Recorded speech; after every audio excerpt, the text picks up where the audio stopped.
Hi guys, welcome to my channel. I'm Jones and today I'm going to start off with Christmas in July and we will be making a really cute Christmas basket using some corks.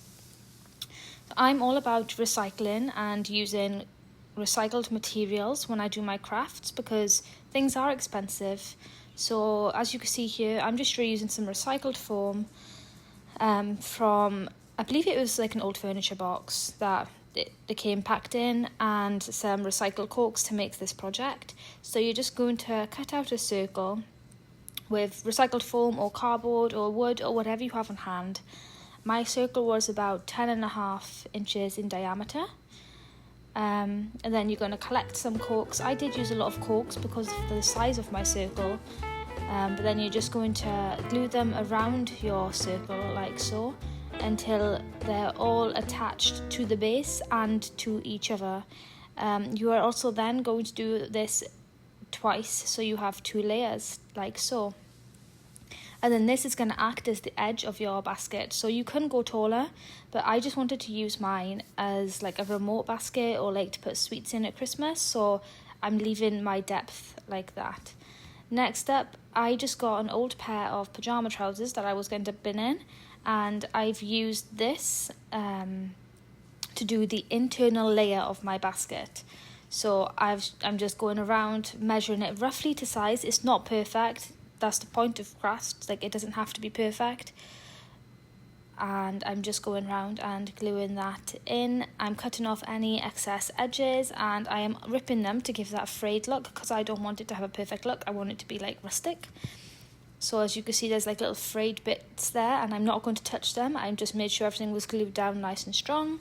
I then found some burlap ribbon in my craft box and I'm just going to place that along the bottom to cover up my bit of foam.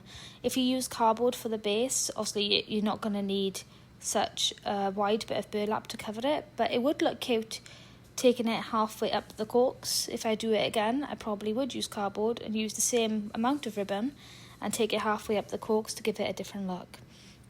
So I'm just going to glue that down next.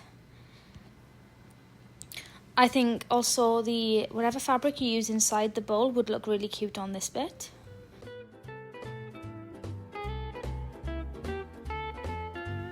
Once the burlap is lovely and secured down, then I'm going to proceed to move on to the internal base of my basket. So for this, I did use some cardboard. Just again, draw the circle, cut the circle out, and measure it to the correct size of the internal of your circle. The corks do take up a good inch on either side. Once you're all cut and ready to go, it's time to glue some fabric onto this base. So you're just going to go and use your hot glue gun and make sure all the fabric is stuck to the circle. Now you've cut off all your excess fabric, you're going to get the hot glue gun and just go around the edge and tuck all them bits of fabric in by gluing them. You can go ahead and tuck it into your basket and push it down all the way until it reaches the bottom. This will also help your basket stay in the circular shape because the corks do sometimes have a mind of their own and do want to sway other ways, so this will help it. Before you add the sides of fabric internally, you can also add some chicken wire or some soldering wire in there to secure it.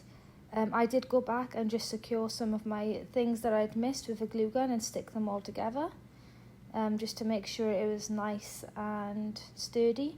And then I also went back after all of that. I made sure there was none of them strangly glue gun bits that I always seem to get whenever I use a glue gun anywhere, and there was no excess of that. I did just decorate my basket a little bit with some ribbon I found in my craft box. To go with this, I did want to do something, if you're an animal lover like me, for my little fur baby, as I call him. So I did get some dog-friendly clay. You can get this off Amazon.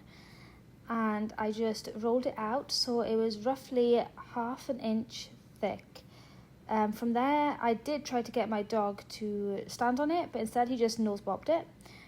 So it was a challenge if you've got a rescue like me to get that to happen. But I think this turned out adorable.